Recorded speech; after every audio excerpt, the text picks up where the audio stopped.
സ്കിന്നിനെ clean ആക്കാൻ സഹായിക്കുന്നതിനോടൊപ്പം vitamin സിയുടെ protection നൽകാനും ഇത് സഹായിക്കുന്നു. അഷ്യൂർ വൈറ്റമിൻ സി ഫേഷ്യൽ ഫോമിൽ വൈറ്റമിൻ സിയും കക്കാഡോ പ്ലം എക്സ്ട്രാക്റ്റും അടങ്ങിയിരിക്കുന്നു. ഇതിൽ അടങ്ങിയിരിക്കുന്ന വൈറ്റമിൻ സി സ്കിൻ ടോൺ മെച്ചപ്പെടുത്താനും പിഗ്മെന്റേഷൻ തടയാനും സഹായിക്കുന്നു. കക്കാഡോ പ്ലം എക്സ്ട്രാക്റ്റ് ആവട്ടെ ഒരു പവർഫുൾ ആന്റി ഓക്സിഡന്റ് ആണ്.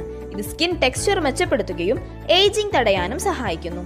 ഡീപ് ക്ലെൻസിങ്ങിന് സഹായിക്കുന്നത് കൊണ്ട് തന്നെ സ്കിന്നിലെ എക്സസ് ഓയിൽ റിമൂവ് ചെയ്യാനും സ്കിന്നിനെ യങ്ങും ഫ്രഷുമാക്കാനും സഹായിക്കുന്നു.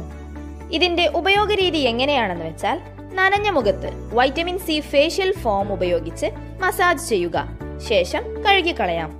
Second one, assure vitamin C gel cream. Daily healthy skin നിലനിർത്തുന്നതിന് മോയ്സ്ചറൈസേഷന് വലിയ പങ്കുണ്ട്. ഏത് സ്കിൻ ടൈപ്പ് ആയിരുന്നാലും സ്കിൻ ഹൈഡ്രേറ്റഡ് ആയിരിക്കേണ്ടത് അത്യാവശ്യമാണ്. സ്കിന്നിന്റെ ഈർപ്പം നിലനിർത്തിയാൽ ചുളിവുകൾ, നേർത്ത വരകൾ എന്നിവ ഇല്ലാതാക്കാം. Vitamin C facial